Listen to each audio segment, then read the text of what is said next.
Você já imaginou ser amarrado por dias, tendo água benta fervente derramada em sua garganta? Ou ter agulhas enfiadas sob suas unhas para expulsar demônios?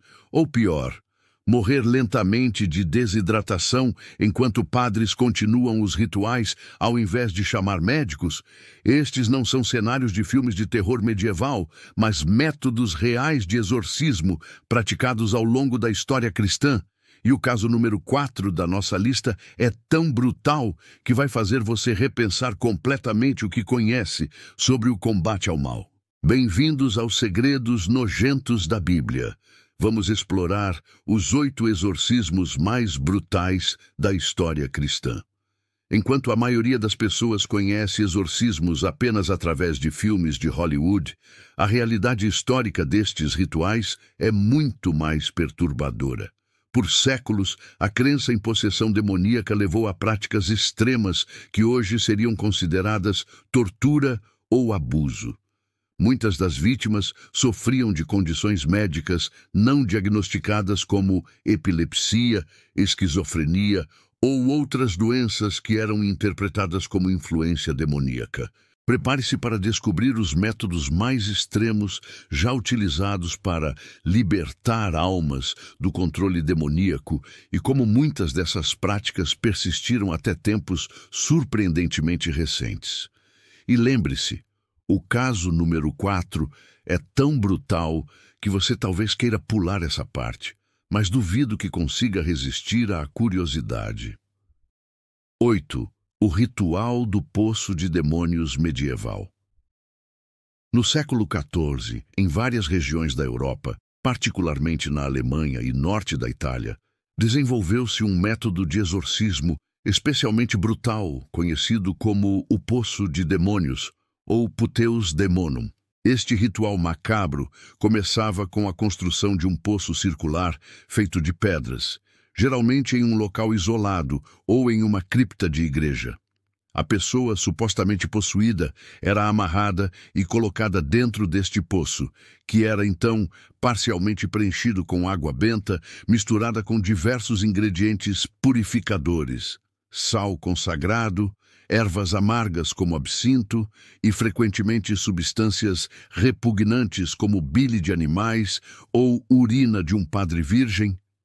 Acreditava-se que a impureza dos demônios seria repelida por substâncias igualmente impuras. Com a vítima parcialmente submersa neste líquido nojento, monges ou padres formavam um círculo ao redor do poço e iniciavam cânticos ininterruptos que duravam de 12 a 72 horas contínuas. Eles periodicamente aspergiam mais água benta na vítima, às vezes aquecida quase até o ponto de fervura, pois acreditava-se que demônios detestavam calor extremo. O detalhe mais brutal: o objetivo não era apenas expulsar o demônio, mas afogá-lo dentro da pessoa possuída. Se a vítima perdesse a consciência durante o ritual, algo quase inevitável, após horas de frio, desidratação e exaustão, isso era interpretado como o momento em que o demônio estava mais vulnerável.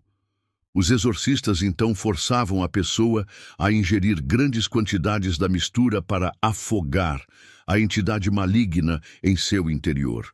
Registros históricos de monastérios alemães documentam diversos casos onde as vítimas morreram durante o ritual, seja por afogamento, hipotermia ou choque. Mas estes eram frequentemente celebrados como sucessos, pois acreditava-se que o demônio havia sido destruído, mesmo que o hospedeiro não tivesse sobrevivido.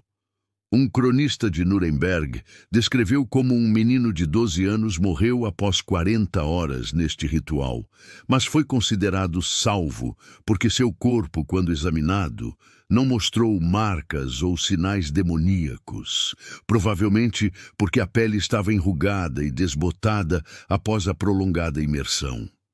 7. Exorcismo por perfuração craniana.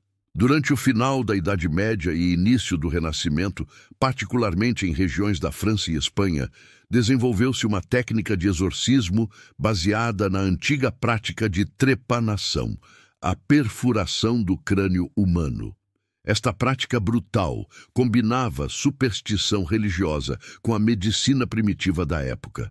Acreditava-se que demônios podiam se esconder fisicamente dentro do crânio, causando comportamentos erráticos, convulsões, provavelmente epilepsia e doença mental. A solução? Criar um buraco no crânio para permitir que o espírito maligno escapasse. O procedimento era realizado por médicos monges que reivindicavam expertise, tanto médica quanto espiritual. Usando instrumentos como trépanos primitivos, brocas manuais, serras ósseas ou mesmo cinzéis e martelos, eles perfuravam o crânio da vítima, geralmente sem qualquer anestesia, além de álcool ou ópio para os mais afortunados. Durante todo o procedimento, os exorcistas recitavam orações e comandos para que o demônio saísse. Frequentemente, espalhavam sal ou ervas sobre o cérebro exposto ou aspergiam água benta diretamente no tecido cerebral, causando danos neurológicos adicionais. O detalhe mais brutal: muitos destes procedimentos eram realizados múltiplas vezes na mesma pessoa. Se o comportamento demoníaco persistisse após a primeira trepanação, os exorcistas concluíam que o demônio havia simplesmente se movido para outra parte do cérebro e realizavam perfurações adicionais. Descobertas arqueológicas revelam crânios medievais com até 7 buracos de trepanação distintos, evidência silenciosa de repetidos exorcismos ao longo da vida de uma pessoa. Surpreendentemente, muitas vítimas sobreviviam ao procedimento inicial. A trepanação em si não é necessariamente fatal se evitar áreas críticas e se não houver infecção subsequente. No entanto, os danos neurológicos eram geralmente permanentes e extensos. Um registro do século XV de um monastério perto de Toulouse documenta o caso de uma mulher que sobreviveu a 5 trepanações, mas ficou completamente catatônica após a última. Um estado que os monges celebraram como vitória, interpretando sua falta de resposta como prova de que o demônio havia finalmente partido. 6. O exorcismo por flagelação da Inquisição Espanhola. Durante o auge da Inquisição Espanhola nos séculos XV e XVI, desenvolveu-se uma forma particularmente brutal de exorcismo que combinava rituais religiosos com tortura institucionalizada, conhecida como flagelação purificadora. Este procedimento era implementado quando os inquisidores suspeitavam que comportamentos heréticos eram causados por possessão demoníaca e não simplesmente por escolha pecaminosa. A vítima era despida e amarrada de braços abertos em uma estrutura conhecida como Cruz de Santo André, em forma de X, posicionada verticalmente para que todos os presentes pudessem testemunhar o ritual. O exorcismo começava com orações preliminares, seguidas pela flagelação metódica da vítima com diferentes instrumentos. Inicialmente, usavam-se chicotes simples, progredindo para o temido disciplinarium, um chicote com várias pontas contendo pedaços de metal ou osso afiados. Cada novo instrumento era benzido e considerado mais poderoso contra níveis mais profundos de possessão. Entre as sessões de flagelação, padres especializados jogavam água benta nas feridas abertas, uma prática extremamente dolorosa devido ao sal na água, enquanto recitavam orações específicas. Eles observavam cuidadosamente as reações da vítima, interpretando gritos ou convulsões como sinais do demônio resistindo, o que justificava intensificação do ritual. O detalhe mais brutal: estes exorcismos podiam durar dias ou mesmo semanas, com períodos prescritos de descanso para que a vítima não morresse prematuramente. Durante estes intervalos, as feridas eram tratadas com vinagre e sal para purificá-las, causando dor excruciante, mas evitando infecções fatais que pudessem encerrar o processo antes da libertação completa. Um manuscrito preservado nos arquivos do Vaticano detalha o caso de Maria de Zúñiga, uma nobre espanhola de 19 anos acusada de possessão em 1562. Seu exorcismo por flagelação durou 17 dias, durante os quais recebeu mais de 3.000 golpes. Ela sobreviveu, mas ficou permanentemente desfigurada e muda. Os inquisidores declararam seu caso um milagre de libertação, citando sua incapacidade de falar como prova de que o demônio havia sido removido junto com sua voz. 5. O exorcismo de Anna Eklund, 1928. Em 1928, na cidade de Earling, Iowa, ocorreu um dos exorcismos mais brutais e bem documentados do século XX, realizado pelo padre Theophilus Riesinger em Anna Eklund, uma mulher de 40 anos que acreditava estar possuída desde os 14 anos.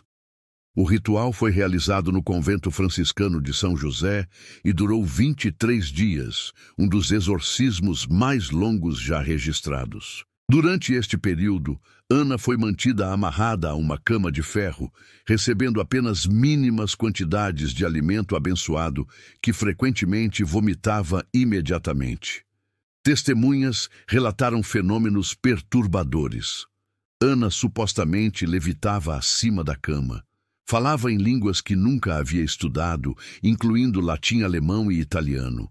Demonstrava força sobre-humana, exigindo que vários homens a contivessem, e revelava detalhes íntimos e pecados secretos de pessoas presentes que ela jamais poderia conhecer naturalmente. O aspecto mais brutal deste exorcismo foi a degradação física extrema que Ana sofreu. Seu corpo inchava e desinchava grotescamente durante as sessões. Sua face ocasionalmente se distorcia até ficar irreconhecível, com as testemunhas descrevendo-a como demoníaca e animalesca. Ela vomitava quantidades impossíveis de fluido mal cheiroso e desenvolvia protuberâncias temporárias sob a pele que se moviam como se fossem criaturas vivas. O detalhe mais brutal: no 18º dia, Ana entrou em um estado catatônico descrito pelo padre Riesinger como a fase da morte do demônio. Durante 3 dias completos, ela permaneceu completamente rígida, com olhos vidrados, respiração quase imperceptível, sem ingerir qualquer comida ou água. Os médicos consultados advertiram que ela estaria morrendo de desidratação, mas o padre Riesinger proibiu qualquer intervenção médica, insistindo que era o momento crítico do exorcismo. Mais perturbador ainda, durante esta fase, seu corpo emanava um odor tão putrefato que mesmo as freiras habituadas a cuidar de doentes não conseguiam permanecer no quarto por mais de alguns minutos sem vomitar.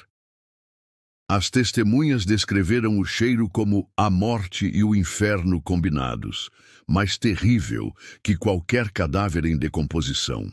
Surpreendentemente, após o 21º dia, Ana acordou de seu estado catatônico, aparentemente normal e sem lembranças dos eventos. Ela viveu por mais 13 anos sem demonstrar sinais de possessão, o que tornou este um dos casos mais citados de exorcismo bem-sucedido na literatura católica moderna, apesar dos métodos brutais empregados.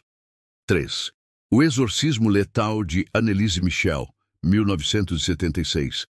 Um dos exorcismos mais notórios e brutais da história moderna, que mais tarde inspirou o filme O Exorcismo de Emily Rose, foi o caso de Anneliese Michel, na Alemanha, em 1975-76.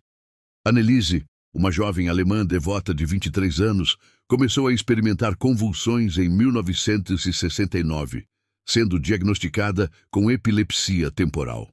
Apesar do tratamento médico, seu comportamento tornou-se cada vez mais perturbador, incluindo aversão a símbolos religiosos, vozes estranhas e comportamento autodestrutivo. Convencida de sua possessão demoníaca, sua família católica obteve permissão da diocese local para um exorcismo ritual, conduzido pelos padres Arnold Renz e Ernst Alt. O exorcismo de Anneliese foi extremamente brutal, consistindo de sessões quase diárias ao longo de 10 meses. Durante este período, ela foi submetida a mais de 67 rituais completos, muitos durando até 4 horas. Nestes rituais, Anneliese era frequentemente contida fisicamente, enquanto os padres recitavam orações de exorcismo, às vezes gritando por horas com a jovem ajoelhada. Com o tempo, seu estado físico deteriorou-se drasticamente. Anneliese recusava-se a comer, acreditando que jejuar ajudaria a expulsar os demônios. As gravações de áudio feitas durante as sessões, que ainda existem e são extremamente perturbadoras, documentam seus gritos agudos, blasfêmias em vozes alteradas e implorações para morrer. O detalhe mais brutal: nos meses finais, Anneliese praticava centenas de genuflexões compulsivas diariamente como penitência, continuando mesmo depois que seus joelhos romperam e infeccionaram. Ela frequentemente batia sua cabeça contra paredes e o chão durante as sessões, resultando em hematomas severos e olhos inchados até o ponto de fecharem completamente. Em seus últimos dias, havia rompido os ligamentos dos joelhos, desenvolvido pneumonia e estava com septicemia devido a feridas infectadas. Enquanto seu corpo se deteriorava, pesando apenas 30 quilos no final, os padres interpretavam seus sofrimentos como sinais de que os demônios estavam sendo forçados a sair. Mesmo quando ela já não conseguia se levantar e apresentava claros sinais de inanição, o exorcismo continuou sem intervenção médica. Anneliese Michel morreu em 1 de julho de 1976 de desnutrição extrema e desidratação.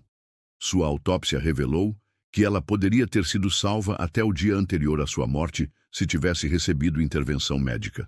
Seus pais e os 2 padres foram posteriormente condenados por homicídio culposo, recebendo penas suspensas.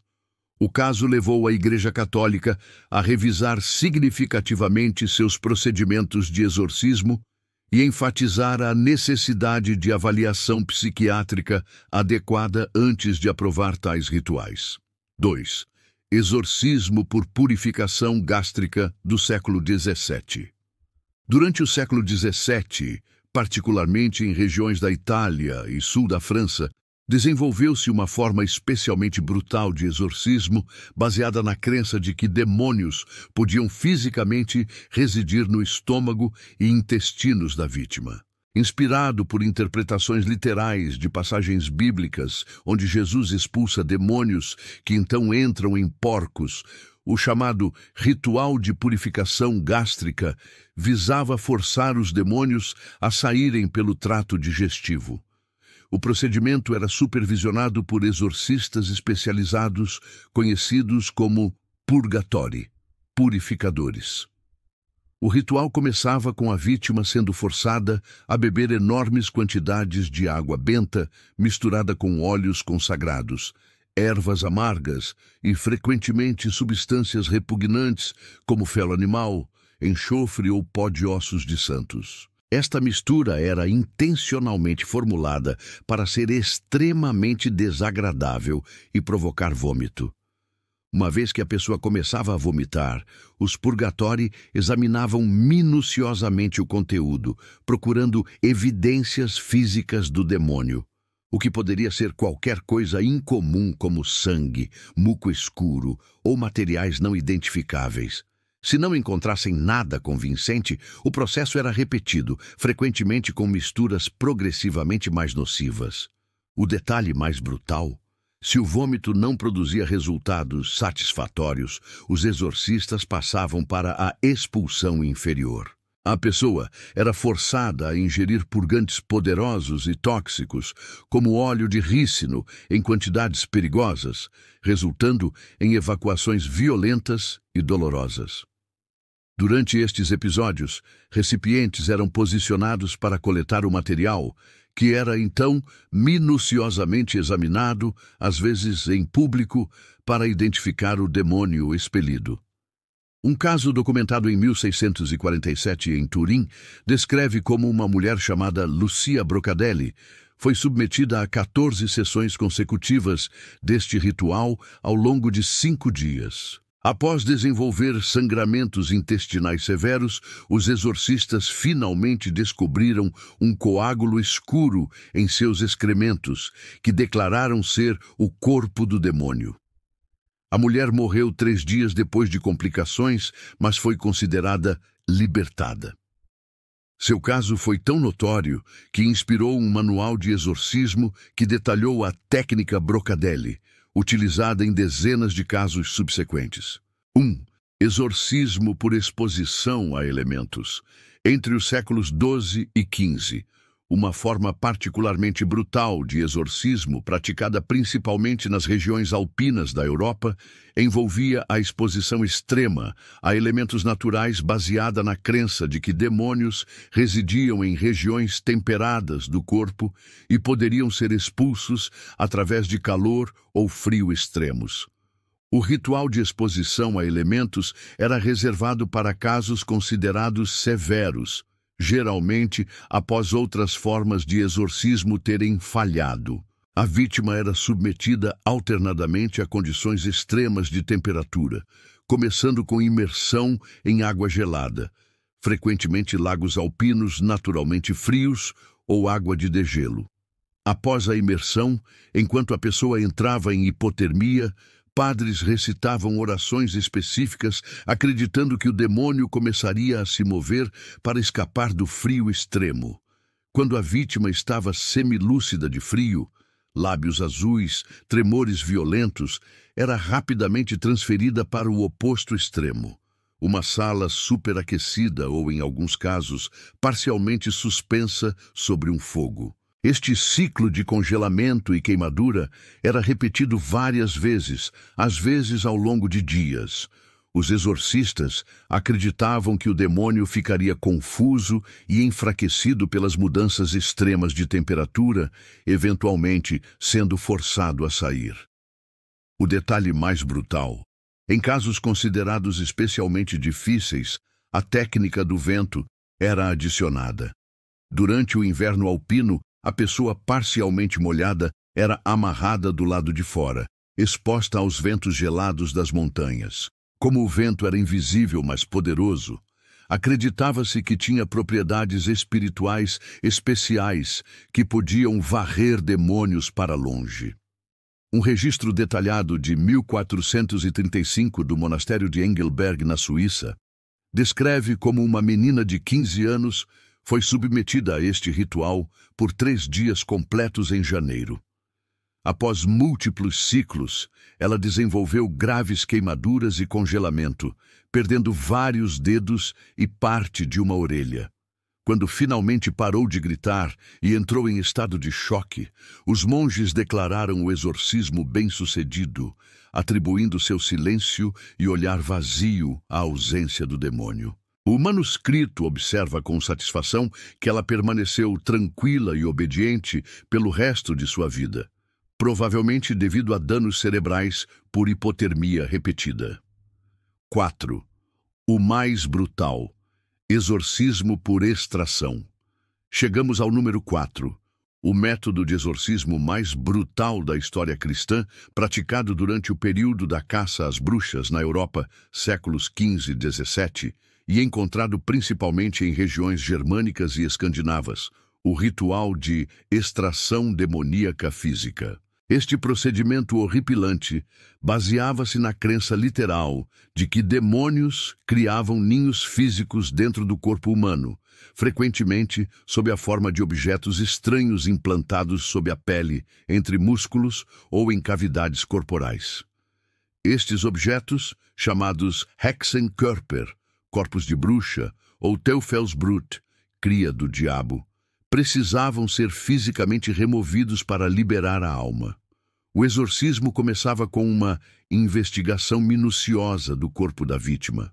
Exorcistas autorizados, frequentemente acompanhados por cirurgiões barbeiros, examinavam cada centímetro da pele buscando marcas, manchas, verrugas ou protuberâncias que pudessem indicar a entrada ou ninho demoníaco. Áreas particularmente suspeitas incluíam pintas, cicatrizes incomuns ou qualquer assimetria corporal. Uma vez identificados os locais suspeitos, começava o verdadeiro horror. Sem anestesia, além de álcool ou ópio, para os mais afortunados, os exorcistas realizavam incisões exploratórias, abrindo a pele e tecidos subjacentes enquanto recitavam orações. Eles, então, literalmente vasculhavam entre músculos e órgãos, buscando objetos estranhos. O aspecto mais brutal deste ritual era a criação de evidência, quando nada era encontrado inicialmente. Frustrados pela falta de descobertas, os exorcistas frequentemente implantavam secretamente objetos como agulhas, pedaços de vidro, ossos de animais pequenos ou pedras, para então descobri-los triunfalmente como prova da possessão e eficácia do exorcismo. O detalhe mais inumano: em casos considerados extremos, a exploração se estendia a cavidades corporais. Registros detalhados do norte da Alemanha descrevem procedimentos onde exorcistas inseriam ganchos, pinças e outros instrumentos improvisados em orifícios corporais, causando lacerações internas catastróficas enquanto pescavam por evidências demoníacas. Um caso particularmente perturbador, documentado em 1629, em Bamberg, envolveu uma mulher acusada de abrigar 7 demônios diferentes. Durante seu exorcismo por extração, que durou 5 dias, exorcistas realizaram 31 incisões separadas em seu corpo. Quando cada ferida produzia apenas sangue normal, eles concluíram que os demônios estavam escapando e expandiram as buscas para cavidades internas. O documento detalha como extraíram sucessivamente 7 objetos diferentes, na realidade, provavelmente tecidos ou órgãos da própria vítima, que morreu durante o procedimento final. Ainda mais horripilante, os objetos extraídos eram frequentemente preservados, etiquetados e exibidos em igrejas como evidência do poder da fé sobre demônios. Alguns destes espécimes macabros sobreviveram até o século XIX, até serem finalmente removidos durante períodos de reforma eclesiástica. O que torna este método particularmente cruel é que muitas das vítimas provavelmente sofriam de condições médicas como epilepsia, esquizofrenia ou simples deformidades físicas, sendo literalmente retalhadas vivas em nome de curas que nunca poderiam funcionar. E assim chegamos ao fim da nossa exploração dos exorcismos mais brutais da história cristã. É impressionante perceber como o medo do mal e o desconhecimento médico levaram a práticas que hoje consideraríamos tortura ou abuso. O que torna estes casos particularmente perturbadores é a boa intenção por trás da maioria deles. Diferente de torturas realizadas puramente por maldade, estes rituais extremos eram realizados por pessoas que genuinamente acreditavam estar salvando almas.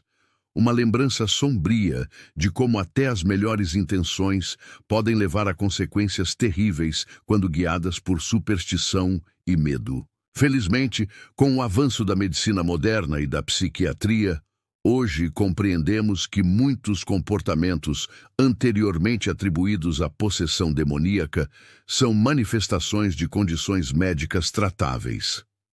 Mesmo dentro das comunidades religiosas, exorcismos contemporâneos são geralmente conduzidos com muito mais cautela e frequentemente em cooperação com profissionais de saúde mental. Agora quero saber, qual destes métodos de exorcismo você achou mais chocante? Foi o ritual de extração que eu avisei ou algum outro te impactou mais? Deixe sua opinião nos comentários. E se você tem estômago forte para mais conteúdo como este, não esqueça de se inscrever no canal Segredos Nojentos da Bíblia e ativar o sininho. Na próxima semana vou revelar os 7 instrumentos de tortura mais brutais usados pela Inquisição. E acredite, tem dispositivos ali que fariam até estes exorcismos parecerem misericordiosos. Clique no card que está aparecendo agora para assistir nosso vídeo sobre pragas mais nojentas enviadas por Deus na Bíblia. E compartilhe este vídeo com aquele seu amigo que acha que conhece todos os aspectos mais sombrios da história religiosa. Obrigado por assistir até o final. Até o próximo vídeo e que Deus te abençoe e te proteja de qualquer um destes exorcismos brutais.